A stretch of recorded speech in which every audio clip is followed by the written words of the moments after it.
Welcome to the Omnia Sol Art Show, the glitch art video podcast hosted by Omnia Sol. Episode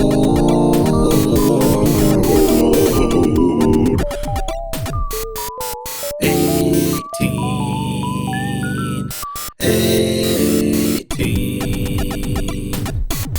Ghost Stories.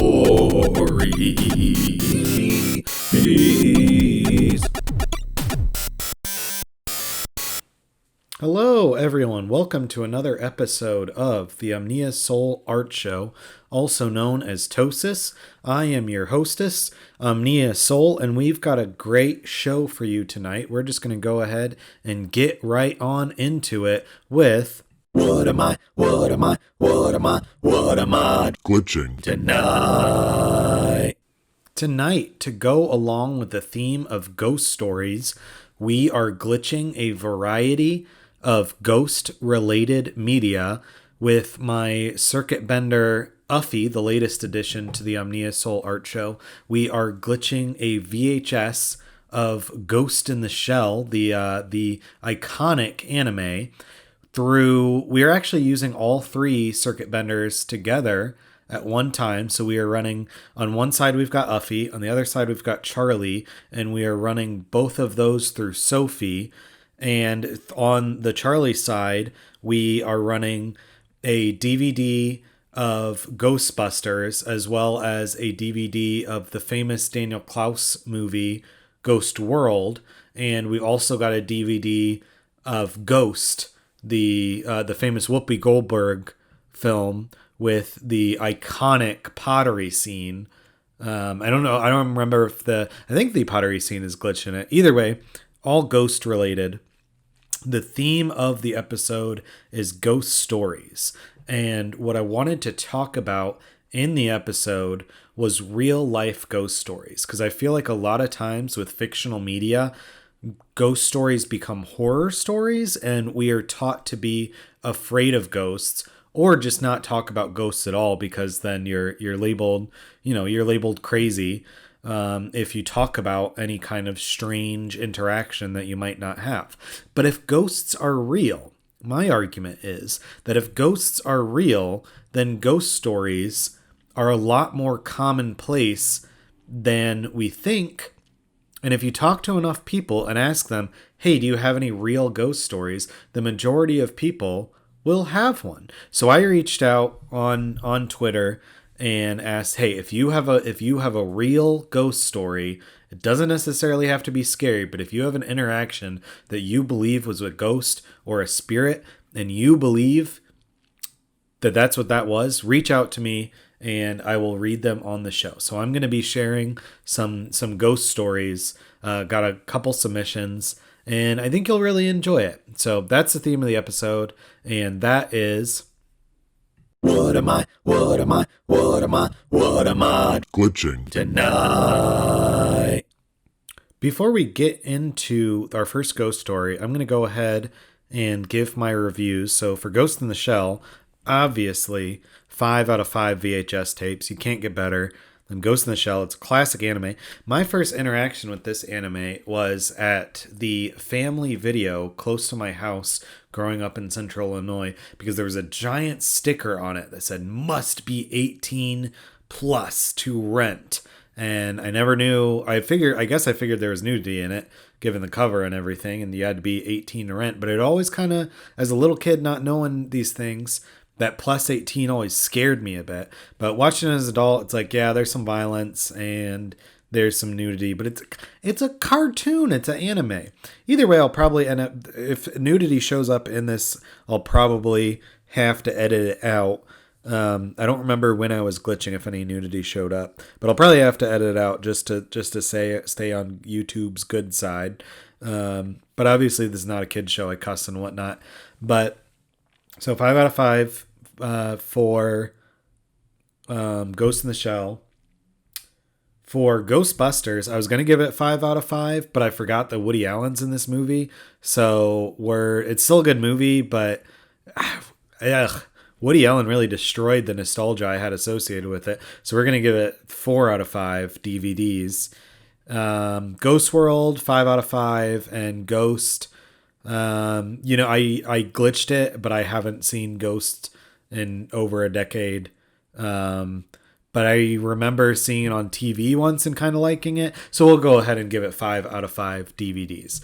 But without further ado, let's get into our first ghost story of the day. This is a story from my friend Maddie. So here we go. Maddie's ghost story. When I was in middle school, at a birthday party, my friends and I decided to have a seance. We locked ourselves into the bathroom and sat in the circle. I sat with my back against the door, with full view of the room. We lit a candle, created a ring of salt for protection, and drew an evil eye. We then began summoning the spirit of the mother of one of the girls at the party who had passed away a few years prior. Once we summoned her spirit, we set a marble in the center of the circle and explained that we would ask yes or no questions and to move left for yes and right for no. We proceeded to ask questions and the marble moved in left and right motions in response to the questions. At the end, we released the spirit, and right as we finished, the candle went out, the lights turned on, and the bathroom tub turned on, and the sink turned on. I was so scared I could barely move, especially since I had a full view of the room and could not see any way this could have been staged. I ended up having to roll out of the room because I was too scared to stand and run. I will never not be a full believer and only treat the spiritual world with respect. Thank you, Maddie, for that submission. I know that I started the show by saying that not all ghost stories are scary, but clearly that one scared them, and it would have scared me too if I had a ghost interaction in middle school like that, but it seems like it scared them into a state of respect for the spirit world, so you gotta respect that. We are going to go ahead. Well, one thing I want to say, like as I already said, but I want to reiterate, thank you, Maddie, for your submission to the show. The show would not be the same without you. And we are going to go ahead and move into our next segment of the show, which of course is What am I drinking tonight? So tonight we are drinking another tea from Leslie at Moon Temple Tarot on Instagram. And this is the orange chai blend with organic black tea, cinnamon, cloves, orange peel, natural flavors, and anise seed. So we're going to give it a try. Oh, that's wonderful. That is lovely.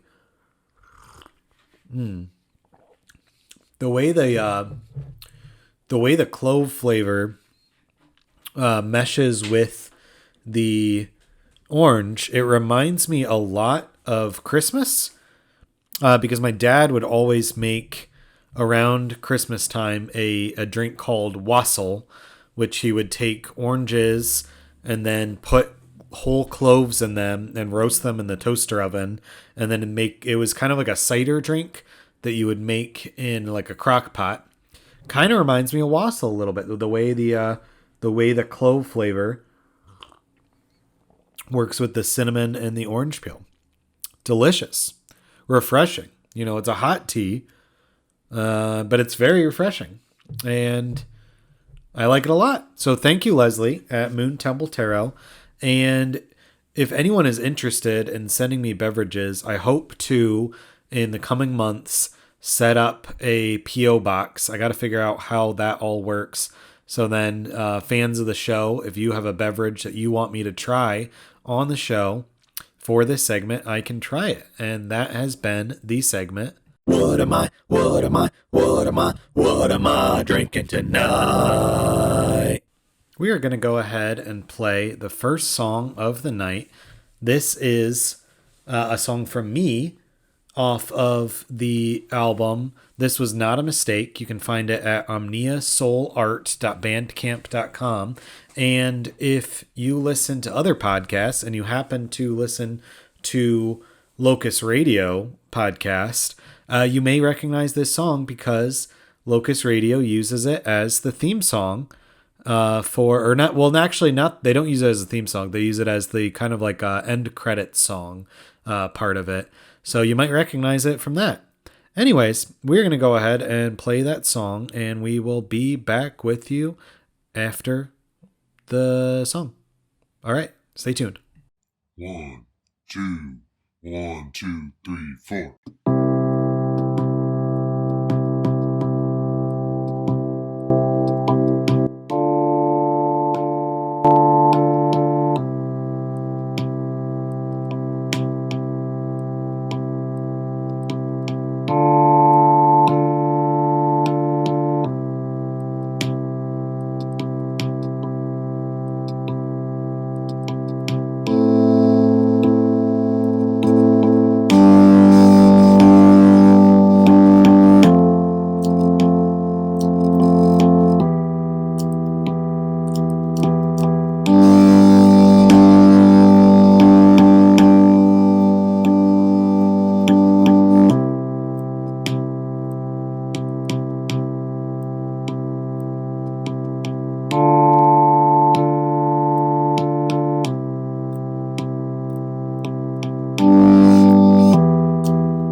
All right, that was The Fool by your host, Omnia Sol, omniasolart.bandcamp.com.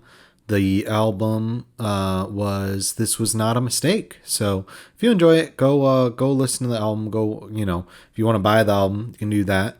And we are going to go ahead and move on to our next ghost story. This is a ghost story that was submitted by Mike. So here we go. Here's Mike's ghost story. My partner and I have been essentially unemployed since the beginning of the pandemic. Over that time, we developed several side hustles and opened a shop at a local trade market like those common to our area of Texas and Mexico. One of our side hustles, to help make ends meet, is selling roses on weekends or during the week when necessary in local bars and clubs for the local florist. The work is good. It's uncomplicated. For each sale, depending on what's purchased, singles, bouquets, various stuffed animals, we pull a piece of action, around 30%. So on a weekend when the clubs are hot, we take a pretty good piece. Not bad anyway. For a few hours work. It helps. The downside is that we get in late, around 3 or 4 a.m. Our nightly routine after wrapping up is to clip some bobs, breakfast on a bun for those who don't know what a bob is, from the Whataburger on Weber at the edge of the south side. Same thing every night. 2 number 21 bobs with sausage, orange juice, and a quad order of hash browns. It's a little late indulgence that we pay for with our flour money, and, if I'm being honest, it's the highlight, the real home run at the end of the night. We always eat in bed while watching some dull episode of 2020 or something on what my grandma used to call the idiot box. Once we've eaten and we are feeling satisfied, my partner usually knocks out pretty quickly, but I'm an insomniac. So I copped an Ativan that my partner scored at the pharmacia in Mexico.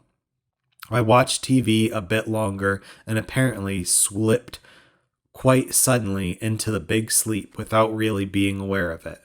I don't recall what I had been watching, and I don't recall actually falling asleep. It seemed to me that I wasn't asleep at all. But I realized I wasn't on my bed anymore, or even in my room, or any room, for that matter. I was in a place, someplace. Maybe it was just a place, or maybe it was a no place. Elsewhere, but minus the saint and bad acting. There was nothing at first, and by nothing, I mean nothing. Profound nothing. Soon after this realization, I saw others in that big, empty, nothing, elsewhere, somewhere place. They seemed as adrift as I felt. Confused to be in such a place, stunned to have found themselves so suddenly lifted from their familiarities and deposited so unceremoniously into this dead space. I noticed that I knew these wanderers. My dad was there. His sister, his brothers, my grandparents were there. I wasn't scared. I wasn't frightened. I didn't feel much of anything, and it seemed they didn't either. No one acknowledged anyone else. No one spoke. I felt sort of the way I feel when I run into someone I know in the grocery store. You both know you saw each other, but for some reason, you don't acknowledge that you know each other. And then next time you catch them at work, everything is or seems normal, and the encounter isn't mentioned. Despite that I've done this myself, it's something that I hate. I somehow hate myself for it. It felt similar in this space, this dead space. I think that's what unsettled me most. How could I not acknowledge the people I knew and loved? How could they not acknowledge me? They just shambled quite past each other. They were going one way, and I was going the other. That occurred to me just now. I don't know what it means, if anything. I could elaborate on what I might be inclined to think, and I might relate my thoughts in some gothic emotivity and pretentious poeticism, what that means. But that would seem like acknowledging too much. I suppose I left that place as quietly and easily as I entered it. I awoke. But I still had them in my mind, their faces, so cold and dimmed. They seemed so empty, so melancholic, so something that I couldn't put my finger on. I thought then of a line I had heard maybe in a movie, in a film or show or whatever. Someone asked, "What do the dead really have to say to the living?" Very little, it had seemed. But maybe the living had even less to say to the dead, and maybe the dead are uninterested in the living at all. I didn't say anything in that gray place. I wonder now if I had said something, if I had told my grandma I missed her, or if I had shaken my uncle's ethereal hand, or if I had told my dad I was sorry. If I told him it wasn't him I was mad at, it was the cancer. I wonder if I had acknowledged any of them, that strange spell might have broken, and we would all embrace and speak in happy nostalgias. I might have told them my daughter was 14 now, and she had our eyes. I might have told them I would be marrying soon to a person that they could love too. Maybe I could have stayed among them. Maybe we could have found our Valhalla together. But I didn't say or do anything. I blew my shot. And here I am, up late again, watching some nonsense on the idiot box, and the dead are still dead. And we, the living, are maybe a little dead too. And if that ain't heartbreaking, I don't know what is. So I'll light some candles, and maybe they'll know them in the dark, and they'll find their Valhalla. Maybe that's just enough. Maybe that's all the vocabulary the dead need from the living. Just a candle in the dark. When I come at last to the barren space on my final journey, I hope someone lights a candle for me, and it will lead me to where I need to be, to where we all need to be in the end. I think it will be enough. So go buy or find a candle, light it, set it near a window or on an old Victrola, and let it burn long enough to be seen, because out there, far away, in some no place, people are waiting. Thank you, Mike, for that wonderful ghost story. We are going to go ahead and move to our second song of the night. This is another song by yours truly, Omnia Sol, omniasol.bandcamp.com, and this song is titled The Magician. So we will be back with you after the song.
And we are back. That was The Magician by Omnia Sol, also known as your host. omniasol.bandcamp.com. The album is what did I title that album?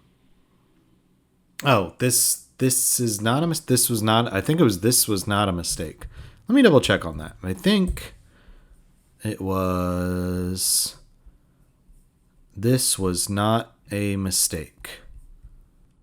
Let me just see. This Was Not a Mistake. So yeah, go check that out on Bandcamp. And we are going to go ahead and move on to our next segment of the show. It is the part of the show where I read your fortune. It is time for Card of the Show. All right, so for this segment, I am going to shuffle a deck of tarot cards 3 times. And this is a collective reading, so if you are watching the show at home, listening to the podcast, whatever you're doing, this is a card for you. So if you are listening, this is your card.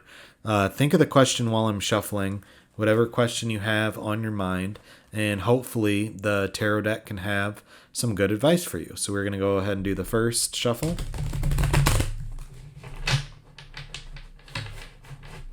It was not the best shuffle I've ever done, but sometimes c'est la vie. Shuffle number 2. That was a better shuffle. Still not top 10 shuffle I've ever done. But shuffle number 3. All right, let's see what the tarot deck has in store for you today. So your card today is the Page of Swords, which I feel like we've had before. Let me double check and see if we have had that before. I have a little. list going on my phone of card of the show, or at least I used to. Whatever happened to that? Whatever happened to the ba-ba-da-da-da? Okay, so we have not gotten the Page of Swords. This is the first time in the card of the show that we are getting the Page of Swords. So that is exciting. This shows a person who, so the swords represent air.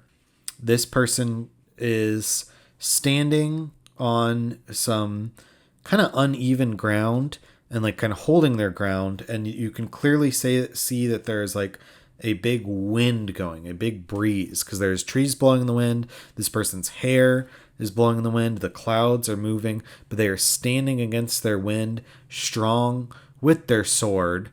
And the only thing I remember, we're going to read from the book, but the main thing I remember about this card is that it's usually like a good card, but it can also, there is a meaning to it where it can mean espionage against you. So we're going to go ahead and see what the book has to say about this card.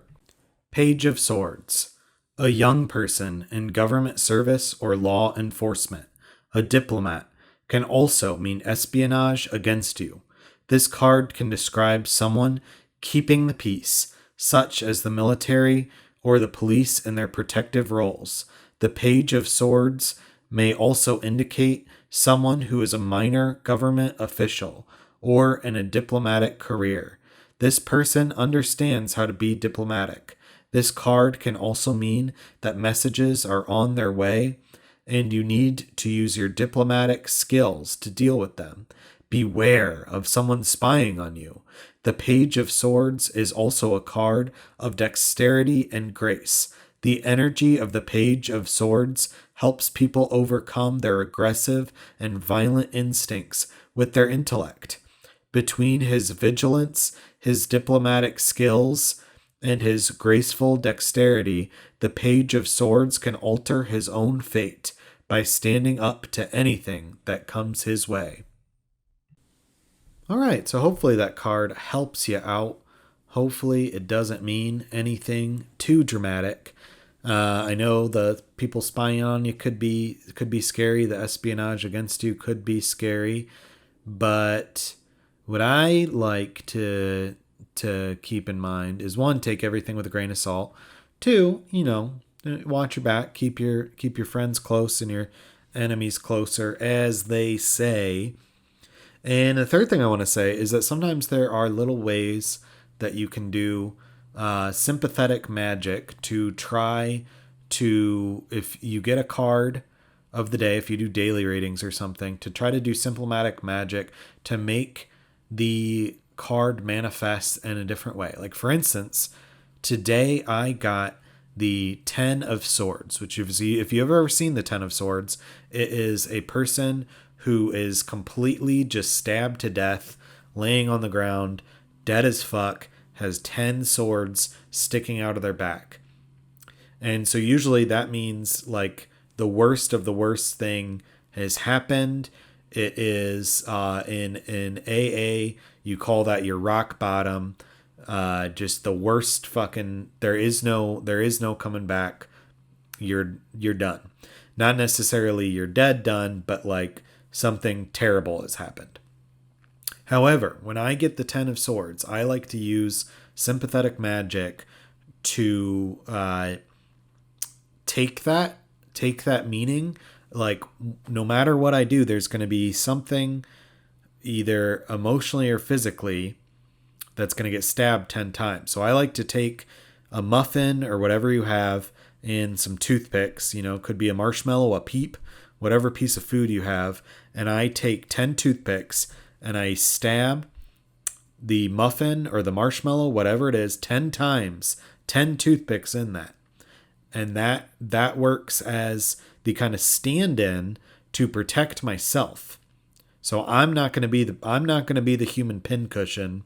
I'm not going to be stabbed 10 times because the stabbing has already occurred. It has already manifested in my reality. So do that with what you will.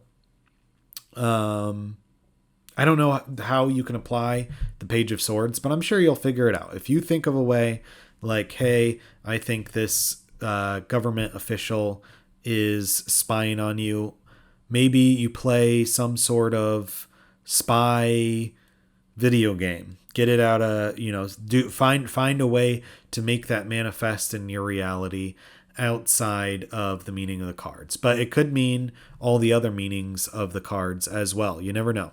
So there you go. That was your Card of the show. All right. It is time for our third and final song of the night. This is The High Priestess by me, Omnia Sol, omniasolart.bandcamp.com, or you can just go to omniasol.art and then in the menu hit music and it'll take you to my Bandcamp. So whatever is more convenient for you, that's how you can listen to the album. I went with all tarot themed songs. I figured that would be a good fit for, of course we always read tarot on the show with card of the show, but I thought it would be a good fit with the theme of ghost stories, because it is, even though I feel like we should change the word supernatural, because if these things exist, then they're just very natural in general, as opposed to supernatural. But either way, they're kind of woo-woo.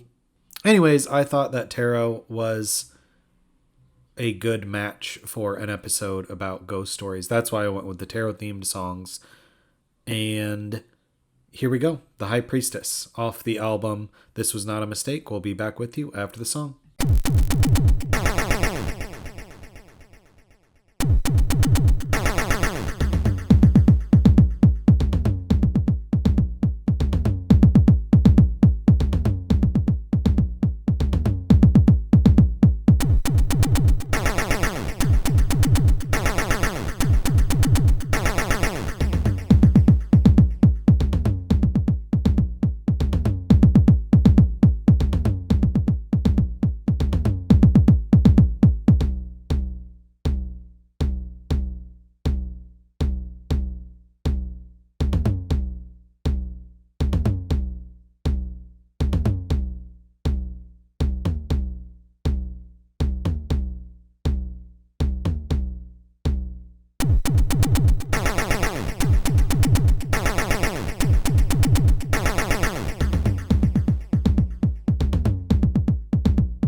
All right, that was The High Priestess by me, Omnia Sol, omniasolart.bandcamp.com.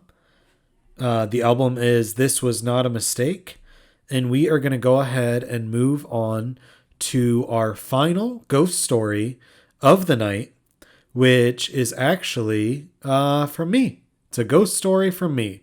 So here is my ghost story. One night, I had a dream that I was petting an adorable bunny. The rabbit apparently did not like my pets and ferociously attacked my hand. The bite went deep, and I started bleeding with the fangs still in my arm. My nightmare shook me awake, and I woke up screaming. Floating above my bed was the torso, arms, and head of a beautiful young woman. She had shortish, shaggy blonde hair and a flannel shirt. At first, I thought it was just a residual hallucination from my dream life. I looked away and looked back, and she was still there, staring at me. I shouted out, "Who are you?" She smiled back at me before fading into nothingness. Surprisingly, I was not scared. This brief supernatural interaction made me feel as though there was something beyond our everyday reality, something more to this existence. I felt inspired. If ghosts were real and life was not finite, as I had once believed, the possibilities for my own life seemed infinite. So there you go. There is my own ghost story. So you can't say that that I didn't give you my own ghost story, because I did. There you go. The great thing about ghost stories is, if you weren't there, you didn't see it, you don't have to believe any of this. But I think they're really interesting. And I think the more you talk to people, the more people have weird stories that they can't explain, or that they can explain. And that explanation is a ghost. Yeah, let's see. Do we got anything else? I could do a words section of the show, but I feel like we did so much talking, or so much reading these ghost stories, that kind of counts as the words segment. I guess a few announcements before we sign off for the night. Next week's episode is going to be either going to be an extra long episode, like a little over an hour, or it's going to be split into 2 parts, and the half will be to everyone, the other half will be on Patreon. I have not decided yet. The other announcement is that I have been filming with a DSLR camera that kind of sucks, because it's supposed to be, you're supposed to have the freedom with it to, you can change the shutter speed, you can change the frames per second, you can change all this, but the settings are actually not as good as I was led to believe. And I have realized, since I'm not streaming, the quality on my iPhone filming with the DSLR app is actually way better than the quality of using the actual DSLR camera.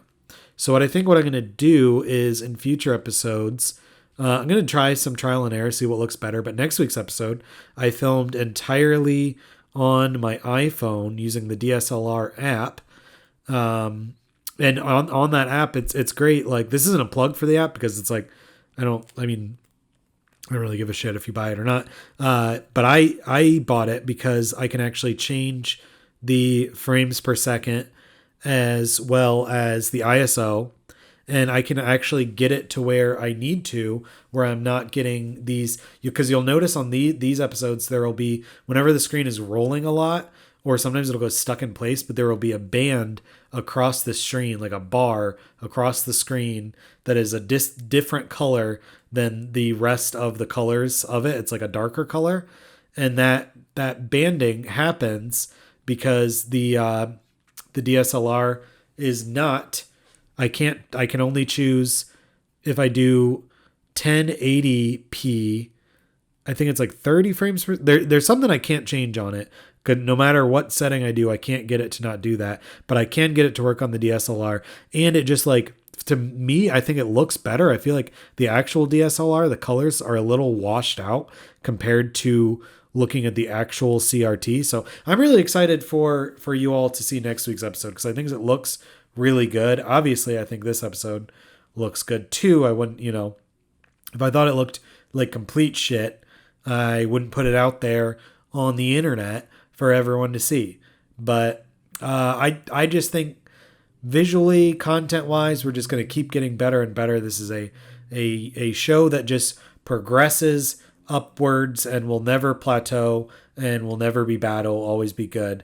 I guess a little bit of a shorter episode this week. I don't have much more to say other than, if you like the show, patreon.com/Omnia Sol Art.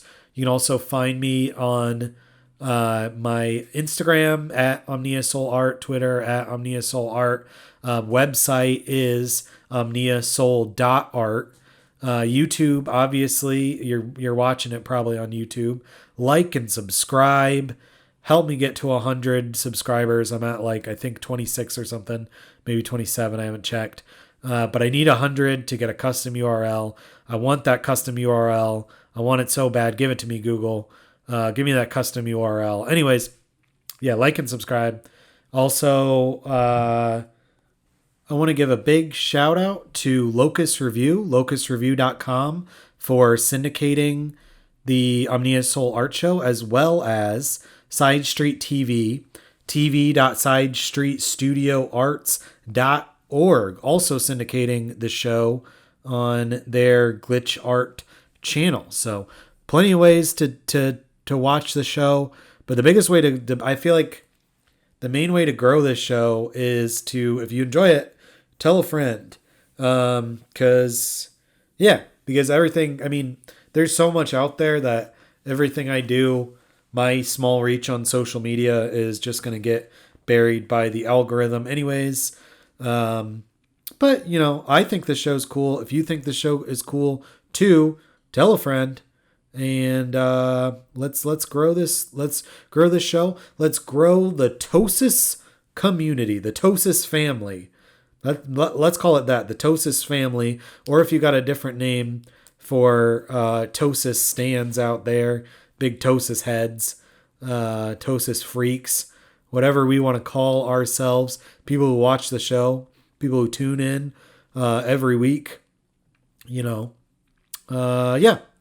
Anyways, kind of lost my train of thought, but unless I think of something else to say, that was the episode. Thank you so much for tuning in. I remembered the other thing I was going to say. I wanted to say, once again, thank you to Maddie. Thank you to Mike for providing your ghost stories, making this episode possible. If anyone wants to call into the show, 262... What is my number again? I always have it in the show notes, so you can always look in there. I think it's 262-612-3069. We're going to double check right now on Google to make sure it is a Google number. You know, I should check to see. Maybe someone even left a message. Let's check. The number, nope, no one is called. The number is 262-612-3069. If you want your voice heard on the show, you want to leave a nice comment, whatever you want. If you want to leave me a ghost story, if you want to call in, leave me a ghost story. If I like it, I will auto-tune your voice and put you on the show. All right, but anyways, we will be back with you next week. Thank you so much for tuning in to the Omnia Sol Art Show. Take care, everyone. Bye.